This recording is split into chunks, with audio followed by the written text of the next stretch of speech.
TheGutCheckProject.com/Spoony.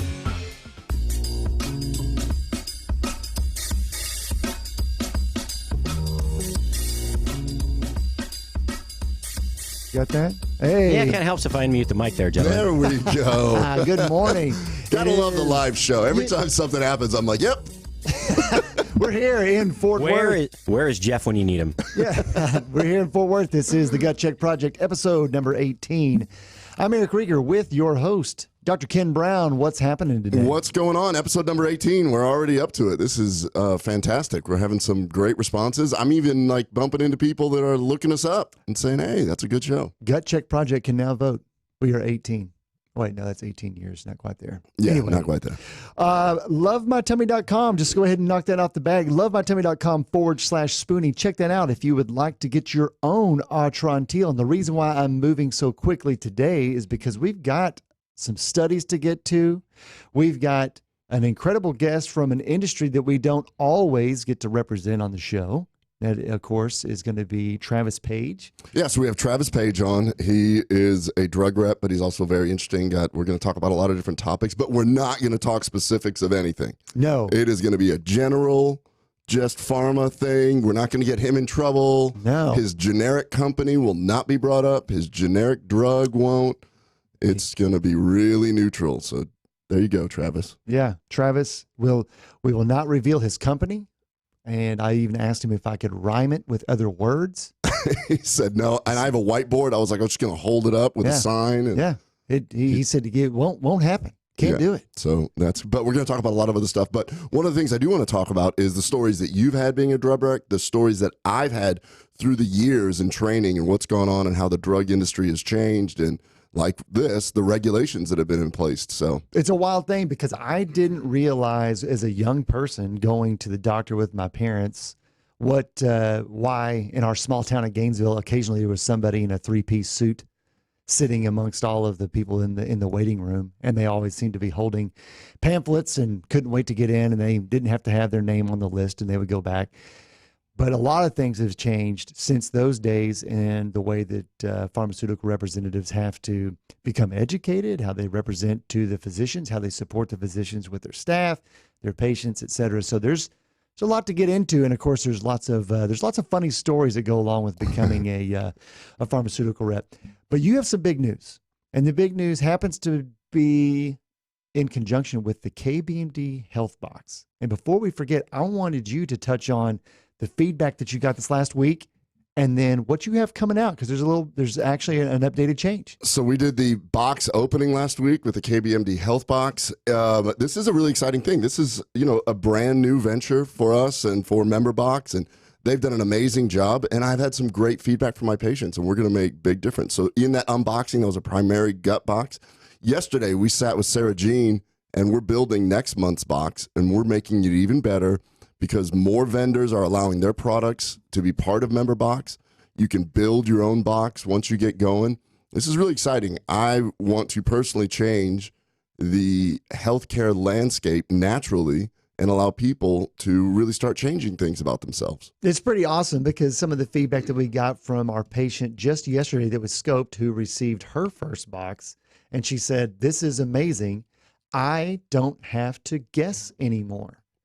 And I thought that was really awesome to have yet another new element of a patient testimony that says, this is helping me be healthier and I'm saving money. Yeah, I mean, the biggest thing about the box is once you realize that there was that study that came out that showed 79% of the stuff that you're buying at big box stores or, Walgreens, GNC, that article came out where it showed that it did not have on the label what was actually in the capsules. So we took the liberty of going, okay, you look at things like examine.com, consumer labs, and you make sure that the things are third-party tested. And then you realize, okay, what studies have been done that have actually shown that, for instance, turmeric does do this, or Atrantil can help in different ways. We've got the science to back it, and we vetted the products. And you're able to get it at a huge discount. So this particular box, $147. For some people, that's out of range, but a lot of people are already spending $250, $300 on supplements, and you may just be throwing it away. So $147, you're going to get over $250 worth of vetted supplements. One of the really exciting things is one of my patients, her husband passed away of Alzheimer's disease. Right. And he was an artist. And so she took his original art and she's made cards for basically blank cards, thank you cards, old school. Remember, like instead of just texting somebody, hey, thanks, that was awesome, you can actually write, thank you for doing whatever. Well, on the back of it, all the proceeds go to the Alzheimer's Foundation. So we're going to put that in everybody's box. So our office purchased all of her cards, and we're going to put that in the box. And I just want, it's an opportunity to share that message. There's diseases like Alzheimer's, which are really devastating, and people need to be reminded of it. And this is original art that's being sent. So it's really neat that everybody's starting to interact, going, hey, we can put this in your box. I'm like, that's awesome. Thank you. That is awesome. And if you've ever wanted to go and use a physician's recommendation as you move through the aisles of what supplements actually work, which brands are the ones that I can trust, and which ones can I save money on to accomplish all of the things that I want to supplement my own health, that's what the KBMD box is all about. So kbmdbox.com will direct you to where you can learn more. You'll see a video of Dr. Brown unboxing the first month's box. That'll be replaced here pretty soon when we basically update and unpack month number 2, which would be very similar to 1, but always have small little tweaks just to basically improve your health. And you can join and you can pause at any time. You can go to the member store and build more. You can definitely build more. Member box is getting more and more products in there. And it's all, what I want to do is build a box that's based on science. Speaking of, one of our people that had the member box sent me an article this morning that I normally we're going to go to personal stuff here. Yeah. But remember, you can go to lovemytummy.com/Spoony and get a big discount on Atrantil. And you're wondering, okay, well, I don't have bloating or anything like that. This article was just sent to me about 15 minutes ago. And the article is Anthocyanins Protect the Gastrointestinal Tract from High-Fat Diet-Induced Alterations, wind, bariointegrity, dysbiosis. Really fancy. These are the molecules they're talking about, right? Anthocyanidins. And what they did is they looked at mice, and they fed them a typical high-sugar, high-fat American diet. And they demonstrated that when they did this, that the mice became fat. They had insulin resistance. They developed steatosis, which is fat in the liver, and they showed dysbiosis, so the bacteria got screwed up, and leaky gut. Then they gave the mice the same molecules that we have in Atrantil, fed them the same diet, and it started to reverse all that process. So the science that's coming out on this is so fascinating. So if you're not taking Atrantil right now because you're not bloated, you might want to do it if you're eating a typical American diet, at least on this small animal study. So that's in the box. And that's one of the main ingredients. Well, that's only one more facet in terms of what Atrantil, or just straight Atrantil or not, it's really what polyphenols can do to enhance or protect you and your health. So now we know that it works well for gut. Now we know that with Dr. Botel's research from the UK, from Exeter, that polyphenols daily for athletes actually improves performance and tissue perfusion from blood flow. And of course, you slow down your recovery time. All of that comes from polyphenols, not to mention making your endogenous or your normal CBD, your normal cannabidiols that you have in your body work more efficiently. There's just benefits to having polyphenols in your daily diet. So we built this box as a gut health box. Right. But when you start looking at the science, you got the polyphenols for performance. You've got the megaspore to increase the diversity of your bacteria so that they can actually use the food that you're bringing in.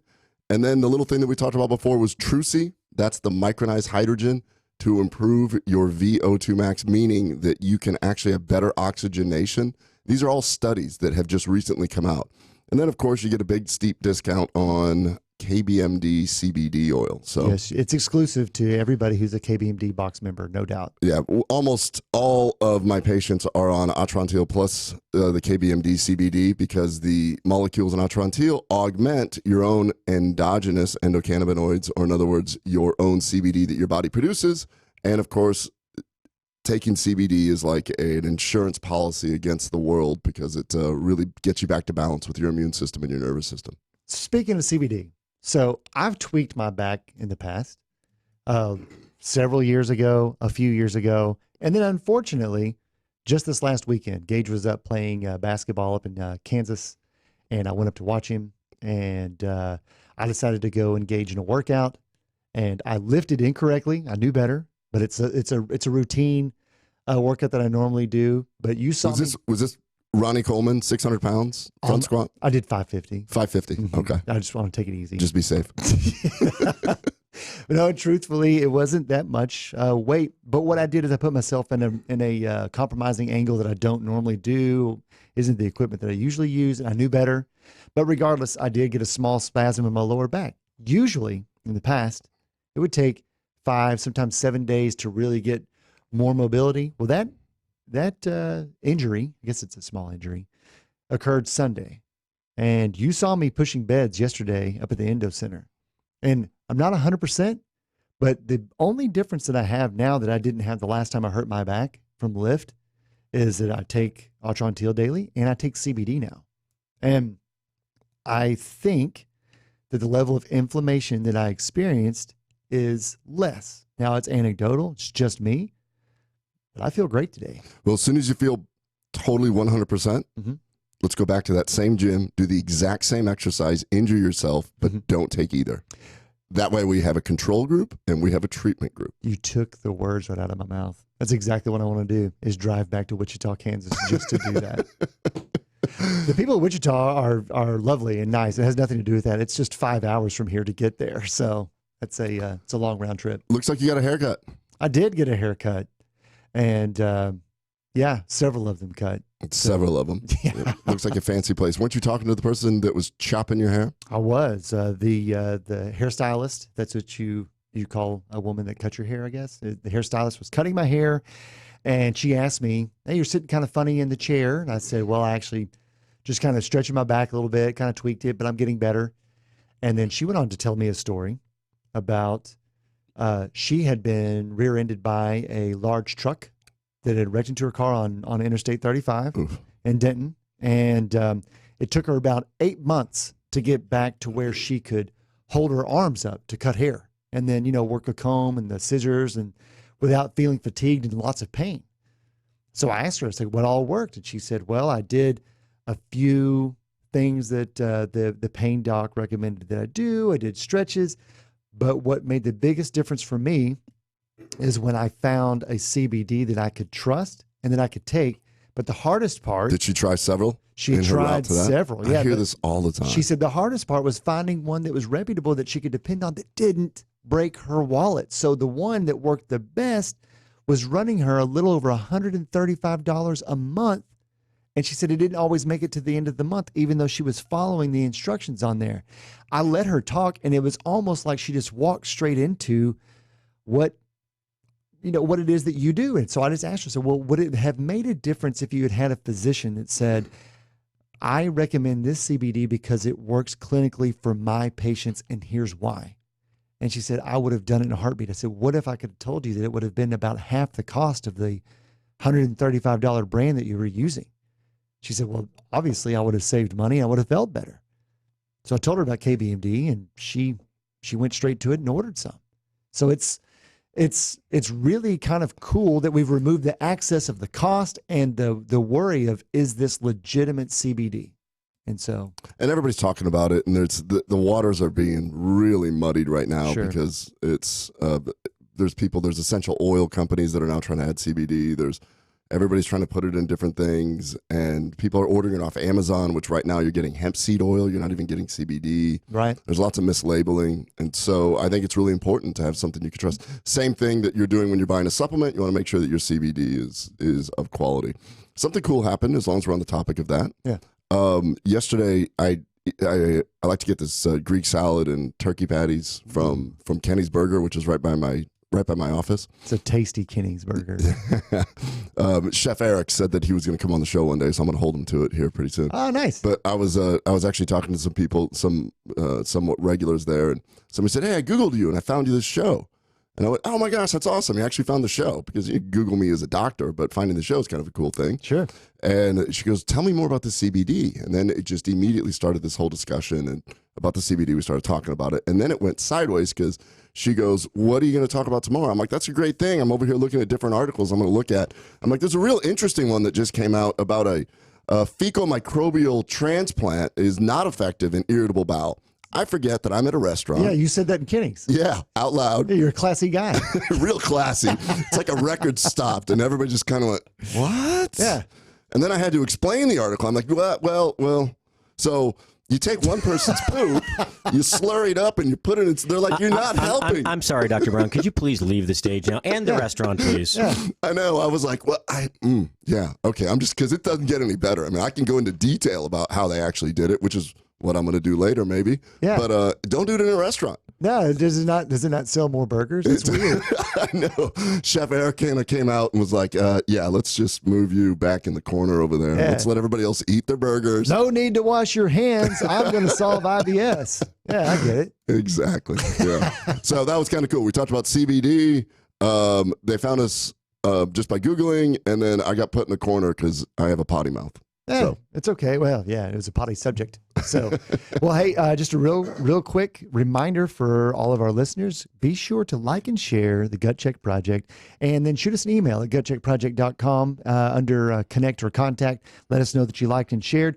We got hundreds of people over the last few weeks, so we are still going to give away the Signature Protection Package, which is a combination of Atrantil and KBMD CBD month supply, direct from yours truly, Dr. Brown. So where are we on the research topic for this week? Did you have something you want to tackle before Travis hops on, or did you want to save it for? No, I'll save it for a little bit. I wanted to get more into, tell me what happened with the family. Let's get back to, you were in Wichita with Gage. Yeah, How did it go? That was great. It was his last big tournament as a high schooler before he starts high school ball. I think they have one more tournament for the rest of the summer, but they went to what they call a Great American Shootout. It's basically huge basketball for kids who are in high school. Lots of college coaches come and they watch it. And he'd done it the weekend before down in South Dallas and Duncanville. And their matchups up in Kansas were great. I mean, they were challenged. They ended up finishing 2-2. One team they had faced twice that they beat once and then lost to later. And but it's so good for the development of this program for them to have that kind of setup, and it puts them into a real game environment. And the boys worked hard, so it was a lot of fun. And it's always good to get out of town with any family member where you're kind of forced to sit in the car, talk, come up with funny subjects, laugh. So it's I'm really fortunate with both my kids to have good road trips. Exactly. And you guys are sitting there talking. He's not on his phone. No. Which you see that a lot where they put the iPad in the back and everything, So we do the same. Like whenever we do road trips, you realize, because you know me, I hate to drive. Yes. But I have kind of grown a little more fond of it because you get to sit there and talk. Yeah. You have undivided attention. Well, my back was hurt then on the way back. So Gage was kind of forced to drive, and I couldn't even look down and look at my phone. So it was perfect. But now we had a great trip. And then Marie actually stayed in town because our youngest son, he had a basketball tournament. But here's the crazy thing. You know that I live in a small town, or just outside a small town of 5,000 people. Marie was a part of this new concert series that happens in Decatur that they were just now starting to implement. And they had a large music act by the name of Stony LaRue who came to downtown Decatur. We only have 5,000 and change that claim that they live in Decatur proper. They had over 6,000 people on the square just to watch this one. Just to watch this. That's so awesome. Yeah, it was awesome. They did a great job of promoting it and bringing everybody downtown. So it's like a lot of Americana. They're kind of trying to revitalize the old square and to bring the community together. So they did a great job of pulling some people downtown. That's awesome. Yeah, it's pretty sweet. So what about you and the kids? Well, okay. So last week's show, I said that both kids were playing in Florida for Clay Court Nationals. Right. And so Carla had just, I think the day that we were doing the show, she had just lost the day before. So she was out. Lucas actually ended up doing real good. He got 6th place out of 256 of the best national tennis players in the country. And he was the youngest, which is, proud of him. And what was really cool is that Carla was there the whole time, but she's good enough now that she can warm Lucas up. So she was Lucas's warm-up partner. Nice. So, yeah. So I thought that was really, really cool. And so last night, they came in on Sunday. And last night, they they started asking me about the show, which I think is really kind of fun. So Carla goes, what are you going to say about me tomorrow? And I'm like, I don't know. It's a good point. I haven't been with you in a week. She's like, I warmed Lucas up. So I'm like, okay, there you go. Carla, that is something I could not do. Lucas, don't ask me to do that. No, it's impossible. The balls just fly by. And then Lucas, I thought that was pretty cool. He goes, remember how last week you were talking about how the weeds grow everywhere? Yeah. And he goes, I found a YouTube channel called Great Big Story. Just random stuff, but it's really well done. It's got like 4 million subscribers or whatever. Okay. There was a story on that he said, talk about this. I thought it was so interesting. And I want to get Chef Patrick's take on a couple of these things, but it is a Harvard law professor who dropped out or just quit after practicing law, just said, nah, I'm kind of done with this, became a forager, so to speak. Really? She became a weed expert. Okay. And she just goes around, collects weeds, and she takes them to the finest Michelin star-rated restaurants in New York City, where these chefs do amazing thing with weeds. And remember, last week we were talking about the fact that these weeds grow. They have more seeds. They grow in inhospitable environments. They have all these different... Sure. We're probably looking at a lot of food that we could be dabbling in, but I'm not encouraging everybody to run out and start eating everything in your yard. Yeah, remember the story of Into the Wild, right? The Alexander Supertramp who happened to eat something, I think it was bear garlic instead of the wild garlic, which was listed on the same page of the book, and he ended up dying in a school bus in the wilderness of Alaska. But did you ever see that movie? Yeah, I saw that movie. The book is really great, actually. Yeah, it's interesting. They made a book out of that? Well, I think they had the book, and actually it was an article in Outdoor Magazine, and then it became a book, and then it became the movie. But yeah. Besides that, what was that weed that you said that that you read about? Okay, so yeah, there's so many edible plants, but I mean, a lot of them require special preparation. There's one in Texas called polk salad, and it's kind of like a silver dollar weed. The problem is, you have to boil it like 5 times. Boil it, drain it, boil it, drain it, boil it, drain it before it doesn't make you sick. And it ends up just being another boiled grain. But my question is always, how do you get to that point? I mean, how many children did you make sick before? Oh, got to boil it one more time. Jimmy got sick. Jill's sick. Well, let's try Jack next. You boil it one more time, drain it, and try it again. I never. It's like blowfish. How many sailors on one ship died before one got figured out how to cut it correctly? Yeah, but I mean, it's probably an act of desperation just to find out at some point you're kind of forced. You do, yeah. I mean, and foraging is a big thing now. I've been mushrooming, hunting wild mushrooms, and I know people. It's actually it's awesome, but it's really scary because I don't know, Adam from Eve when it comes to mushrooms. On one of the episodes, we had Cooper Reed on. Yeah, Cooper. And so we did a whole episode on how to identify mushrooms, how they grow. That's fascinating to me. Well, the mycologists, I don't know how in the world they can get that confident. Like, I think you could study and study and study, but then suddenly you're out on your own going, yeah, that one's pretty good. Hey, Billy, why don't you try that and make sure that's pretty good? What's cool is morels have there's no other mushroom that looks like them that's poisonous. So you want to hunt mushrooms, be sure to learn how to identify morel mushroom and forget the rest. And at $80 a pound, it's better than shopping for them. Where do you find morel mushrooms? All over the place. Texas, not so much. North Texas, maybe. Far North Texas. Arkansas, Missouri. Did you know that a lot of Texas mushrooms... Okay, do y'all remember the super collider that they were going to build? Oh, yeah. So the tunnels that they began to build around... here in North Texas, of course, they didn't complete it, but there's these gigantic tunnels. Well, they had to they made use of them, and they cultivate and grow tons of the mushrooms that you get in your grocery stores in the old. Oh, you're kidding! Super collider tunnels. Yes, it's really awesome. That is awesome. That is very cool. I did not know that. Yeah, gigantic great way to repurpose trays. that. They walk them in on like these big wheels, and it's like the perfect dank, no sunlight environment for white mushrooms. Oh, ever since that episode, I've become so intrigued by mushrooms. There's even a Netflix special that I watched about mushrooms and how prolific they are, and all the things they could do. As you know, I'm a big fan of all the research going on with psilocybin. Right. The micronutrients in mushrooms are you can't get them from any other sources. Amazing. A lot of them. Yeah, it is amazing. Was that a half hour? I'm looking at the time. I'm like, oh, this is unbelievable. And this is unbelievable. Okay, so coming up next, generic Travis from the generic page family, talking generic about pharmaceutical nothing. Genericism.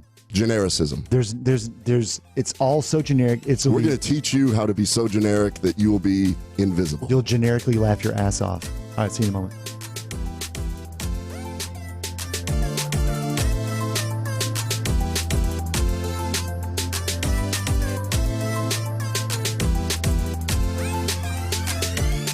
If you're trying to quit drinking or doing too many drugs, listen to me. You don't know me and we'll never meet. I had a problem like you once. I drank and used to party a little too much till it got out of control and almost ruined my life. I realized I needed help to fix my problem before it totally destroyed me. If you've tried to fix your drinking and drug problem and you know you can't do it alone, you need to call the National Treatment Advisors. They'll immerse you into a 30-day program to replace your old habits with new habits and totally change your life. And if you have PPO private health insurance, the entire program may be covered. Fix your problem right now before it gets any worse. Get clean. Call now and learn more. 800-296-1252. 800-296-1252. 800-296-1252. 800-296-1252. Are you tired of high cable TV rates? Sign up for Dish today and get a $500 bonus offer while supplies last. Plus, lock in your price for 2 years guaranteed. Call All-American Dish, your Dish authorized retailer now. 800-570-6630. 800-570-6630. That's 800-570-6630. Offers require credit qualification, 24-month commitment, early termination fee, and e-auto pay. Restrictions apply. Call for details. Fast Track Student Loans can get your student loans out of default, stop any wage garnishments, stop collection calls, and stop seizure of your tax refund. Give yourself a break. Stop the stress and get your student loan payments down to as little as $25 a month based on what you can afford to pay. 800-709-4395. 800-709-4395. 800-709-4395. 800-709-4395. All right, welcome back to the Gut Check Project. We are now joined with Mr. Travis Page. Travis Page is the generic pharmaceutical representative that we've brought on, correct? That's correct. Okay, now we've just gotten legal permission to show his face. We didn't know if we could do that. That's good. Well, he's not that generic. He's got some other cool stuff going on. That's how you and I originally met. You had these cattle. They weren't doing anything that they were supposed to. And I said, well, go ahead and tell me the breed. And he goes, well, they're called Corriente. And I'm like, they're Mexican cattle. Dude, yo puedo hablar español.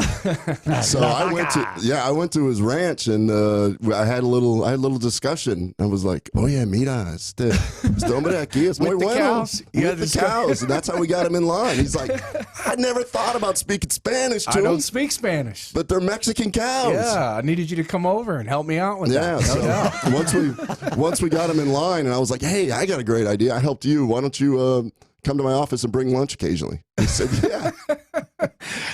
Oh, that's how that works. Yeah, that's right. Yeah, that's really all there is. I mean, it's almost what'd you say, 97% of pharmaceutical reps started in the cattle industry? Oh, that is, it's much lower than that, actually. Okay, so never mind. I was way off. We're really bad with stats and math and stuff on this show. Well, now that we have somebody from the pharmaceutical industry, we kind of wanted to have Travis kind of weigh in on some of the articles that we're going to discuss today in the Science Corner from Dr. Brown. So let's. I've got it. Yeah, Travis, what I'll do sometimes is I'll take a really kind of a cutting edge article and take a deep dive. But there's several different studies that pertain to our previous shows, so I just want to kind of gloss over it. I'm gonna let Travis decide which one we're going to talk about first. Oh, all right.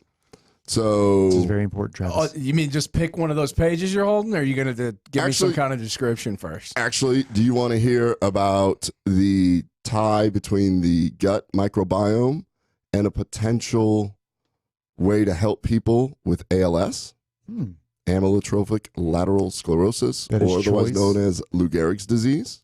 That is choice number one.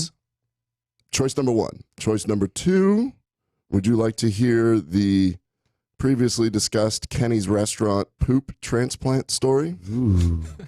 Choice number two. Choice number two. Or choice number three, out of a Canadian university, they've been able to identify and produce molecules in the hemp plant that are actually 30 times stronger than aspirin for anti-inflammatory. Now, you heard Eric talking about his back. Could be that CBD was doing something real nice, and we may have the molecules. 3. So this is actually more of a personality test for you to see where you actually land and where your mind is. Generic Travis, your job is on the line. Yeah, I feel like if it's a personality test, the number 2 with the poop would be like a bad decision, right? So I'm gonna go choice 1 with the gut biome ALS. Gut biome ALS. So a study just came out here where they looked at the motor neuron disease ALS. What they have found is that there is a clue that this horrible condition, and we had Brandon Brown on last week where his dad died of it. We went into a lot of detail about the just slow progression of it, and you know, we've had other people call in that have actually dealt with this. So this is what killed Stephen Hawking. They have linked changes in the microbiome that live in our gut. So they have discovered that a proper microbiome will secrete nicotinamide, a vitamin B3, and this appears to slow the course of motor neuron disease by improving the function of the muscle controlling neurons in the brain. Now, this is pretty exciting because this is the first time they've been able to show how the microbiome will produce a neuroprotective molecule. And what they showed is that they took some mice and gave them antibiotics, and they no longer produce that. So when we start destroying and dropping bombs and not feeding our microbiome, we don't produce this.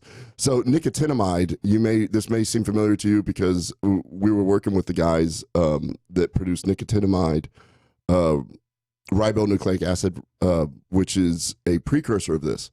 So basically what happens is nicotinamide gets converted to something called NAD+, and this converts food into energy, it repairs DNA, and it helps the circadian rhythm. So all these things, eventually I want to try and get some NAD in our box. Sure. But it's pretty exciting because once again, it comes back to the gut can affect your brain. We're all about the gut-brain axis here. And so that one's kind of exciting, and we should all think before we just go, oh, take these antibiotics. Take these antibiotics. I'm going to eat this crappy food, because you're kind of doing some neuroprotection every time you eat polyphenols, every time you improve the diversity of your microbiome. Yeah, without question. I mean, I think that you could look at, there's 2 inputs to your brain and its health. One is the obvious. It's what you're doing to learn and keep your mind active. But the other thing is just plain and simple. The rest of your body has to get nutrition from somewhere. And the only way to get it is to eat. And what you eat is going to matter. So. And we've just shown time and time again that the typical Western American preservative-filled diet, the pre-processed food, it's just destroying our health. It really is. I mean, we're seeing an epidemic of autoimmune disease and everything else, which is why I think everyone has an endocannabinoid deficiency. We always talk about this. There's the gastrointestinal system, the cardiovascular system, neurologic system. We all have an endocannabinoid system. I want to be the first board-certified endocannabinologist out there. I think I can, because I'll have to form the whole genre, and I'll just certify myself immediately. Yeah, it's going to be an interesting residency for sure. It will be really interesting. Yeah. So speaking of that, the other study we're going to talk about, which is these guys figured out these 2 molecules, canephlavin A, canephlavin B. What's interesting to me about this is that they are flavonoids. So in a full spectrum hemp, these are the polyphenols, which are also with CBD. Everybody talks about CBD. Mm-hmm. Nobody's talking about all the other molecules that come along with it. We talk about the terpenes, which are the essential oils, and we talk about the flavonoids, which are the polyphenols. Right. And what they showed is these canephlavin A and B, they provide the anti-inflammatory benefit of taking a full spectrum hemp. Interesting. And they didn't show, this is what's even more interesting, they implied that they showed that these different molecules are 30 times more effective than taking aspirin by blocking prostaglandins. Prostaglandins is part of the arachidonic acid pathway. Okay, yeah. So just for those who may not be completely aware of the arachidonic acid pathway, you start with the prostaglandin and it moves down I think it's either level 1 or level 2, you get into the cyclooxygenase or the COX enzyme, correct? Correct. And that's where aspirin and those other NSAIDs would work. So basically, you're saying that a natural flavonoid will stop or prevent that that progression down that pathway earlier, correct? Exactly. So This is Patrick. He has just entered the studio. He's touching things, and it's very, very interesting. Oh, he's adjusting the camera. Sorry to get derailed there. So what's really interesting about this is that there's big business. I mean, back when I was a resident, let's talk about pharma here for a second. The people throwing the money at us were the COX-2 inhibitors. Sure. Who I can't remember who they were, but they got pulled off because they realized they were causing heart attacks, stuff like that. Vioxx? Vioxx? Yeah, was that one of them? Is that one of I them? don't know. But anyways, so just to finish up this article, it was really interesting because I was like, wow, this is so cool. And then I went, oh, these guys didn't discover this. In fact, it was discovered in 1985 that these molecules did this. What they did is they discovered the enzyme to produce it. So they want to start manufacturing just these two molecules, and they probably want to make it a drug. Sure. Like they want to do. So this is interesting because we talk all the time that the full spectrum, allow Mother Nature to do her thing. So no offense to the pharma industry, but frequently they'll find something, go, oh, there's the molecule doing this. Then they'll manufacture it and hope that it works just as well as in Mother Nature. But we see it time and time again that it doesn't. You need everything in there to do it. And I did have some fun with this because I went on Reddit and looked at somebody. I recently discovered Reddit about 3 months ago. And Yeah, it just started. Reddit's brand new. I know. I'm like, have you guys heard about this Reddit thing? Yeah, it's super cool. What'd you find out modems? You're gonna love them. I know. I had to. Quick side note: I go on Reddit Funny. It's a pretty good way to start your day, just to look at. And it was a cop arresting a really high kid. Uh-huh. And I don't know what happened before, but he goes. The cop looks at him and just goes, "I mean, like when they make fun of high people and they portray them in movies." You're it, man. He goes, oh, man, thanks. And he goes, oh, this is front page of Reddit for sure. The cop said it. And it was. So somebody wrote in, basically what they were talking about is that it's been known for a long time that these canaflavins A and B have been able to do this. And the study they were referring to was 1985, but it just kind of implies that this is, the way things go. What's really cool about it is that there are potentially thousands of other molecules that we have not discovered in these plants. I mean, it's such a complex plant, which is why I think it does so many things. So that's article number 2. Article number 3 is I get asked all the time by my patients about fecal transplants. And so you take somebody's poop, stick it in somebody else. And a lot of my SIBO patients, a lot of my irritable bowel patients always ask that. Randomized trial. Came to the conclusion that no, it's not any better than placebo. So there we go. Taking somebody else's poop does not help irritable bowel. Hey, just out of curiosity, that particular study, how big was it? And do you think the methods were enough for it to be just totally conclusive on that element? No, I'm sure it's not. And I don't remember. Let's see. I got off of that. How big was that? I'm only curious because we've seen in the past that sometimes you can. 175 people recruited. Okay. 75. Now, that being said, it's like all things. I mean, some, other people would go ahead and critique this. So they took the capsules, the frozen poop capsules. Sure. Okay. So some would argue, is it actually working? If you take the frozen poop capsules, do you have to go in and do this? So do you remember, quick side note, a few years ago, we were interviewing, we had this Yale gastroenterology fellow. We took him out to eat, and he was considering joining us. And his research was on fecal microbial transplants. So taking mice. So what they would do is take a skinny mouse and a fat mouse, and they would swap and see what happened. Or they took a fat mouse, give it to a skinny mouse. And they were showing that fat mice started to lose weight after getting the fecal transplant. And the skinny mice gained weight. So while he's telling us this, as you can see, I have a habit of talking about poop in restaurants. Yeah. Our waitress was like, what? Hold on, explain that. And he goes into more detail. He's like, yeah, we're going to publish this. And it's really exciting. He goes, you ever thought about how there are fat families? Is it genetics or are they sharing their poop? Once you live with somebody long enough, whether you like it or not, you're sharing poop.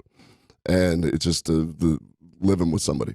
And so she just goes, Oh my God. And looks over and the water boy is like 6'4", 120, sopping wet. She goes, that just became the sexiest man in this restaurant. Yeah. Yeah, he did. So anyways, Brigham and Young University just came out where they actually did a fecal microbial transplant study on weight loss. They actually took humans, and so it was a small study, but it actually did not show that it improved the weight loss. I had a patient that did a microbial transplant from her sister, and she ended up getting the same diseases as her sister, though. She developed acne and hypothyroidism and put on weight. It's really interesting, though, because I think that even you and I just, whenever that study first came out from Brigham Young, that was that there probably are still some environmental or extrinsic controls that that probably weren't measured, because did the fecal transplant actually have, number one, time to change the habits or the desires of the person who had it? I don't know. It just seems like there's a lot of different facets whenever you're talking about essentially a human in the wild of the of Western civilization and all of the different offerings that you can have for food sources, et cetera. Yeah. Could be reversed. So thought from a generic pharma guy. Oh, nice. Yeah, so I'm going to really have to not be digging my scene to ingest somebody else's poop. That's all I'm telling you. Seems like there would be a lot more negative than positive to that, right? Or no? Well, I think that there's so much science coming out on the microbiome, we don't know what to do with it. And there's a lot of people who are really desperate. I think you're on an island. I think most people are totally into having someone else's poop. Do you think that? Well, I could be like wrong. If we took a poll? I don't know. See, this is where he brings up a good point. Maybe my sample size is way too small. Maybe I need to ask more people than just myself. Okay, that was a no pun intended, right? Your sample size? I'm glad someone's picking up on what I'm putting Is down. that like after El Phoenix on Friday? Or what do we got? So obviously Travis does not work for a Mexican restaurant. That's awesome. Yeah, but no, it's believe it or not, it's a topic of a lot of scientific inquiry right now. Yeah. Microbial transplants, the microbiome, what's going on. I mean, this is people now, ever since the advent of the phone, I see more pictures of people's poop. I'm like, don't need to. Just keep it right there. Don't, no, I've got good imagination, I imagine. Now that is interesting though. And we do get asked about that quite a bit at the procedure clinic about what do you know about fecal transplants, but I think there's still tons left to discover the brakes have been put on it because just recently that study came out where 2 people died. Yeah. 2 people died from getting a fecal transplant because there was a bacteria in it. Yeah, that's what I was going to say. I mean, there's the negative outweighing the positive there, right? And because there's so much negative, I mean, it's waste, right? Right? Well, yeah. So technically, it has your microbiome and it has a lot of dead things. There's a ton of waste in it, and poop is extremely complex. We don't really quite understand what to do with it or how to make it better, but we do know that your microbiome is your genome within your genome. We need to start treating that accordingly. Give it what it wants. You start having a high processed food, high sugar food, you're going to have bacteria that are going to proliferate more. Yeah. And they will start sending signals to your brain to ask for more of that. So are you in control or is your bacteria in control of you? That's the interesting thing. Yeah, it definitely is. Do we have any other? No, we did technically 4 quick studies today and they all just came out like right now. I got to like commit to one and do a deep dive on it, but we were able to kind of cover the basis right there. Wow, that is quite a gamut. Well, Travis, welcome to the show. Thank you guys for having me. So you were born in Carrollton, Texas, correct? Yes, sir. And currently now, and of course, we're all teasing, but we can't, or we've asked not to totally reveal exactly what pharmaceuticals that you represent or which company that you're with, but that won't prevent us from talking about the journey to get to where you are now. Sure. So, well, let's go ahead and clarify. I mean, we're making fun of it, but the reality is that the pharmaceutical industry has been under fire for the last decade or so. That that the regulations, what can be said, what you can be represented, have really been ratcheted down. And so part of the fun I want to do today is talk about my journey as the doctor, where it was no limit, free for all. It was a free for all. Yeah. To now where you're like, no, you can't say anything.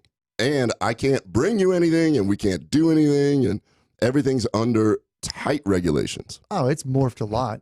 I mean, definitely over the last 3 decades, it's probably not a recognizable profession what it was 30 years ago compared to what it is now. Yeah, so there's a guy that I worked with on the primary care side that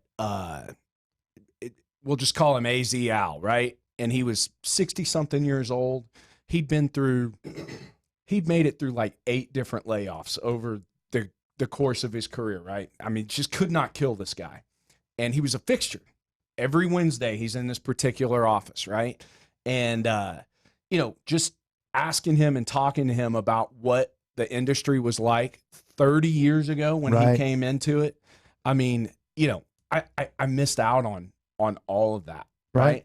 And, it's the only sales job really that I can think of where it's not okay to take your customer to dinner or take your customer out for a drink or out to play golf or whatever the scenario might be. I mean, one of my best friends, his family owns a PVC pipe manufacturing company, right? They live on that. They live on entertaining their customers. I mean, it's expected, right? And isn't that funny because doctors now are so scared, especially what's happened to some hospitals, doctor-owned hospitals and stuff, that if you do anything in medicine, I do not want to take any money from you. I do not want to. I feel like a high-level college recruit. Yeah. Where you're just like, no, I will pay for my own, and because there's so much fear on the doctor end where it's like, look, are you being influenced? And the reality is there was a lot of money to influence people's behavior. And that's why the regulations came around. Is it right? Is it wrong? I don't know. But all of the training and everything you get as a rep now is all very patient focused, right? It is all about presenting a case and painting a picture of a particular patient that needs help. And that's really our job at this point, is to go get in front of a physician, somebody that has the capability to improve somebody's life, right, by writing a prescription or doing a procedure or whatever the case may be, and just painting that picture of the patient that they see on a daily basis, but maybe get lost in the shuffle or that they don't recognize, and try to paint a picture of how that patient's suffering and how you can help them.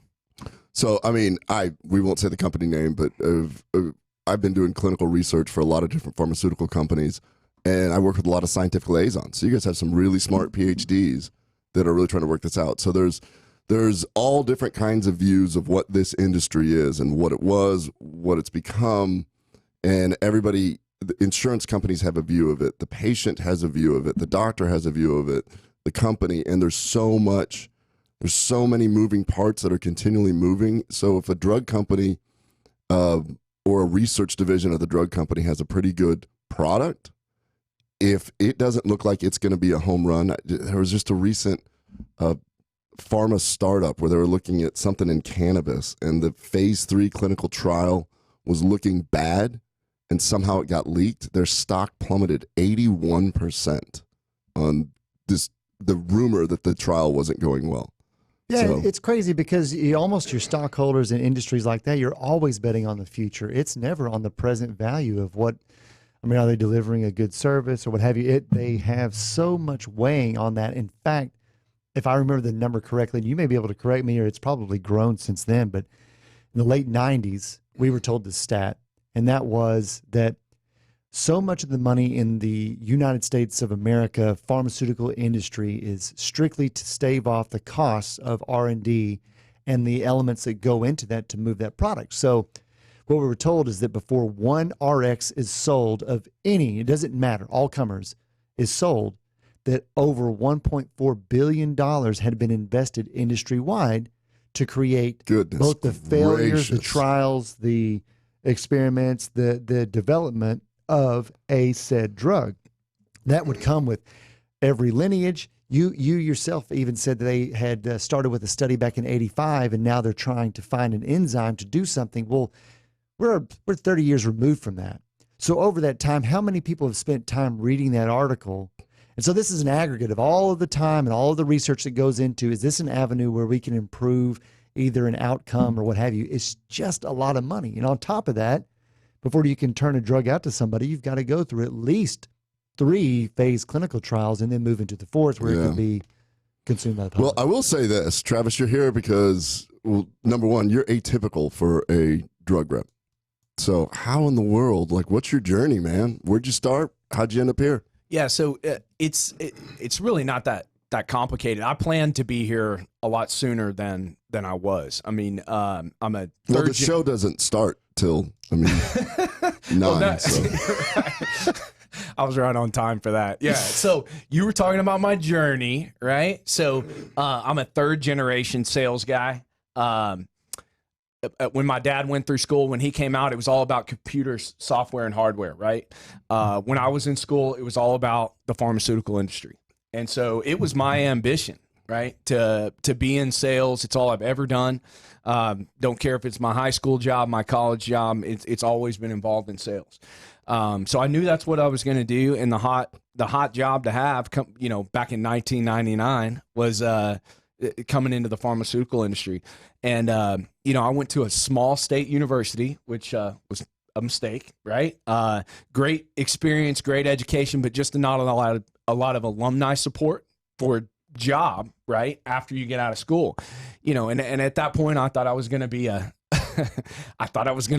pro athlete, right? Because we all do when we're 18 or 19. And so when I discovered that I wasn't going to be, right, I tried to get into the job market. What was the sport? So I rodeoed in college, and I thought that was going to be. You realize that you're our second college rodeo scholarship person that we've had on the show? What are the odds? That's show 18, and we've had 2. I mean, y'all are better than 10%. Yeah. Robo Hendrickson was our other one. Robo, that's right, Robo.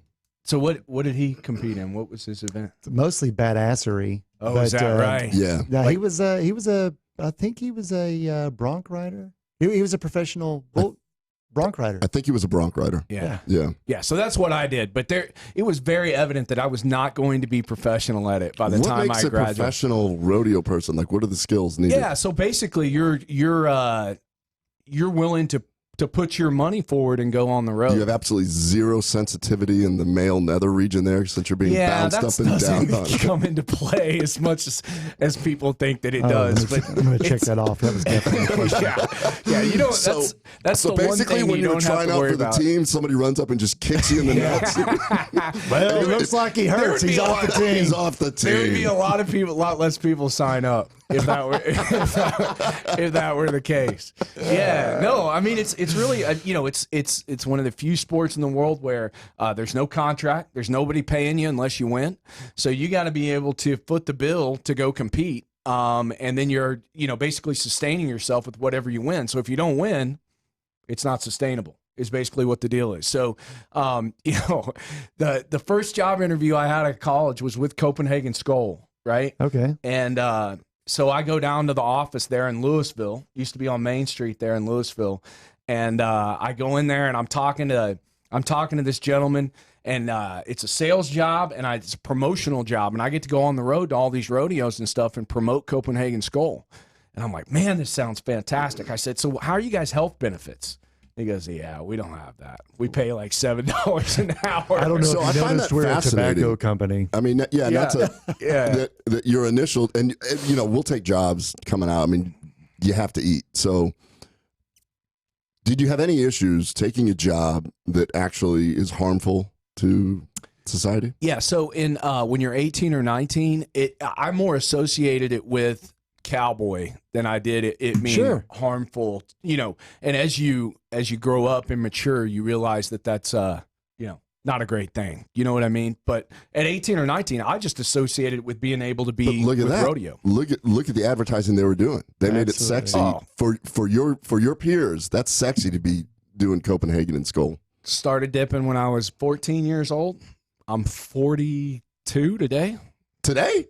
No, not today, man. Oh, I was going to say, Patrick can whip you up a cake real quick and everything. Dude, I wish it was my birthday. As long as it's a mud pie, we got it covered. Yeah. So, no, they definitely market it. I mean, your Walt Garrison and everything. I mean, to be cowboy, you had to dip snuff. At least I thought that when I was, in middle school. You know what I mean? So, yeah, I would not do that today. Well, it's fascinating because now you're essentially in healthcare. And Yes. I'll say it again, your products help my patients. So you've come full circle with that one. Definitely. And that is the most gratifying part of what I sell is that, unsolicited patients will see you in a waiting room. And with this particular product that I'm selling now, it's a lifesaver, right? So, like, literally. So, patient comes up to me, this is not a month ago, in the waiting room, and says, hey, thank you for doing what you do. You saved my life. Going, I didn't save your life, right? But it makes me feel good to think that I, made a case for that patient, advocated for that patient in front of a physician that, saw fit to put this patient on that product, and, their life is improved because of that in some dramatic way. So that's the big deal. Well, Travis, that was, believe it or not, you just did your first half hour with us on the Gut Check Project. We got a whole nother hour to go with Travis. We've got tons of really cool stories about the pharmaceutical industry. We'll be back here in 4 minutes.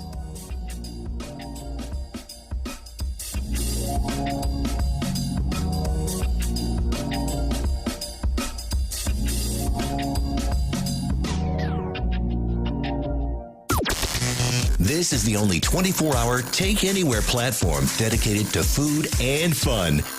We're Spoony. News this hour from townhall.com. I'm Rich Thomason. He knows a thing or two about what it takes to succeed in national politics, and President Trump believes the Russia probe will hurt the Democrats politically in 2020. The president is predicting that the Democrats' focus on the Russia investigation will backfire in next year's presidential and congressional races. And I think they're going to lose the 2020 election very big, including congressional seats. After former special counsel Robert Mueller's congressional testimony, the president said there was no defense to this ridiculous hoax. Greg Clugston, the White House. Boris Johnson vowing to silence what he calls the doubters, the doomsters, the gloomsters, who don't think he'll be able to successfully lead Britain out of the European Union. The new British Prime Minister has held his first cabinet meeting, later addressed Parliament. Johnson promising to exit the EU by the end of October. North Korea has fired a couple of short-range missiles into the sea off its east coast. South Korea says one of the two North Korean missiles flew 430 miles, longer than initially suspected. Seoul had said earlier both missiles got to that distance before landing in the waters off the country's east coast. The South categorizes both missiles as short-range, but there are concerns as to their status. A senior Japan official says if they were ballistic missiles, they would be violating UN sanctions. I'm Charles de Ledesma. Party time in Puerto Rico. Protesters celebrating after word that the embattled island's governor will resign a week from tomorrow. Led by strong demand for commercial aircraft and cars, durable goods orders rose by 2% last month. On Wall Street this morning, stocks are lower. The Dow is down about 138 points. The NASDAQ Composite Index off 58. The S&P currently down 14 points. More on these stories at townhall.com. Now you can fly anywhere in the world and pay discount prices on your airline tickets. Book a flight today to London, Paris, Madrid, or anywhere else you want to go and pay a lot less guaranteed. Call the International Travel Department right now at Low Cost Airlines. 800-452-1075. 800-452-1075. That's 800-452-1075. Got an old car? You can donate it, whether it's running or not, to the United Breast Cancer Foundation and save a life. They'll even come and pick it up for free. The United Breast Cancer Foundation has saved hundreds of women's lives through their free or low-cost breast screen exams. But now they need your help. The United Breast Cancer Foundation wants to save more lives through early detection by offering women free or low-cost breast screening exams. And donating your old car, SUV, or truck, whether it's running or not, helps pay for them. Plus, you get a charitable tax deduction. Help the United Breast Cancer Foundation save lives by donating your old car, SUV, or truck. Call now for free pickup. 800-245-0823. 800-245-0823. 800-245-0823. Call right now. That number again is 800-245-0823. Never Forgotten Apparel is more than just a premium women's and men's clothing line. It's a movement to remind us to wear American-made and serve those who serve us. Our heroes. Never Forgotten Apparel gives 20% of their total sales to nonprofits that support homeless veterans and off-duty firefighters, and 50% to individual veterans and firefighters in need nationwide. Check out neverforgottenapparel.com. Use promo code MATT, M-A-T-T, and get 15% off your purchase. Welcome back. It's hour number 2 of Gut Check Project, episode 18. I'm Eric Rieger here with your hosts, Dr. Ken Brown. And, of course, today we have the generic pharmaceutical rep, Travis Page. Real quick, don't forget to like and share Gut Check Project. Go to youtube.com, search Gut Check Project. Then be certain to subscribe and then tell a friend. Then go to gutcheckproject.com. Go to contact or connect. Let us know that you did it. You'll be entered into the contest where this month, next week, we give away at least 5 signature packages. Whoa. Travis, you know what the signature pack is? I've heard you talk about this, but Yeah. it changes all the time. 2 cans of Copenhagen, 3 of Skull. That's good for your patience. I'm glad that's not the case. That's a little bit better than that. It's going to be a month's supply of Outron Teal and KBMD CBD paired together, and you get to choose your flavor. If you like natural, get natural. If you like cinnamon, get cinnamon. So it's kind of like Copenhagen, right? You choose your flavor. Yeah, it's yeah. Signature package, kind of like Copenhagen. Be sure let us know. Thanks a lot, Travis, for coming on. You're a great salesman. Travis, this I always have Gutsy here as a reminder. Ever since the invention of the phone, it's done wonders for my hemorrhoid business, and that's why. So this is my public service announcement. Don't Reddit and poop, because you'll get hemorrhoids. Yeah. That's public service announcement. I just like the fact that I didn't know frogs use toilets. This is weird. That's Gutsy. That's our mascot. Yeah. It's cool that he can also articulate his hand to a phone, and he uses the potty. But, either way, I guess this is what amphibians do nowadays. I guess is what they're into. Everybody's evolving. Everybody is evolving. Speaking of evolving, so Travis, you had quite a change from you went to, and you didn't mention it earlier, but I believe you said that you went to Stephen F. Austin, correct? Yes. Stephen F. Austin State University. Down in Nacogdoches, yes, Texas? Sir. East Texas. And currently now you live in Crum, which is just west of Denton, Texas, correct? Correct. And you did not leave your team roping skills behind as part of your history. Why don't you go ahead and expand on that? You have an area that you do that in now? Yeah. So I rode broncs in college, and we always thought the timed event guys were kind of the sissy guys, right? You know what I mean? It just turned out that they were the smarter ones, right? It really does turn out that way. Your career is prolonged quite a bit. When your mount's not trying to put you on the ground and hurt you, So it was very much considered to be an old man type thing by the rough stock guys.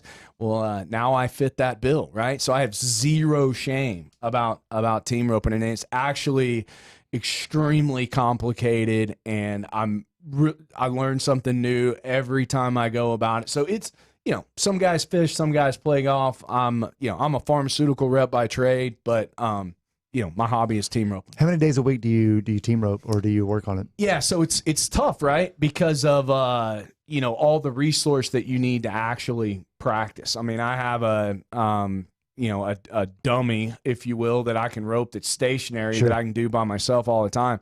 But to actually get rigged up and get on a horse and have live cattle to rope, I mean, that's a big. Is that why you have the cattle? Strictly to rope? Yeah. So we just built a house last year. But before that, I was on a rental property that actually had the facility, a roping pin on it. And so we would bring cattle, lease them basically to this facility, but we didn't have a lot of space. Sure. So you go online and you start trying to lease these Corriente cattle.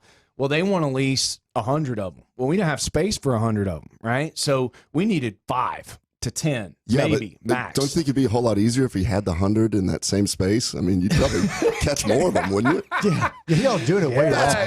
That's what I would do. I'm not going fishing in some huge lake. It's not like dove hunting, man. You don't need more targets. You just need one target. Okay. Yeah. Look at that. I caught 4 that time. Yeah. That would get really complicated in a hurry. That would be a lot of moving parts. But anyway, so we figured out that, there's a market for this for, this small group of cattle. So my idea was on my little place to raise 5, and there's all these, always have 5 babies on the ground that would mature and be able to be leased out to somebody's facility. And you drive up and down 380, you're from Decatur, you know what I'm talking about. There's all these little farm and ranches there, and a lot of them have team roping pens. So, yeah, they do.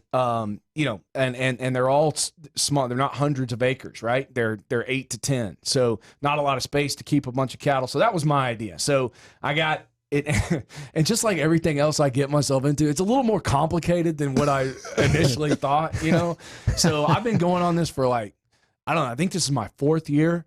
And 4th year of raising the cattle. Yeah. So I started out with 2 mama cows, and my idea was to breed them and then turn out babies. Well, you can only keep them permanently if they're female, right? Because that's the only way to make more cows, right? Is to have females. So if you have males, that doesn't grow your herd. You know what I mean? Because you can't breed them back to each other and that kind of thing. So it's been an endeavor, right? So we're in the process. But yeah, that's another aspect of the hobby, I guess. So, do you have like a corriente dating app so that you find to make sure?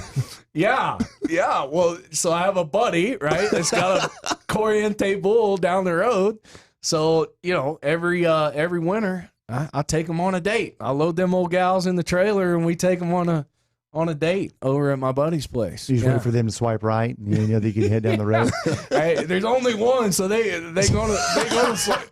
They don't have a lot of choice. On a quick side note, we've talked about this before, that when you have too many choices, there was a psychologist that did a psychological study where people could choose as many types of jams that they wanted, and they had like 40 different kinds, and you could bring them back if you didn't like it, or they could choose between like 3.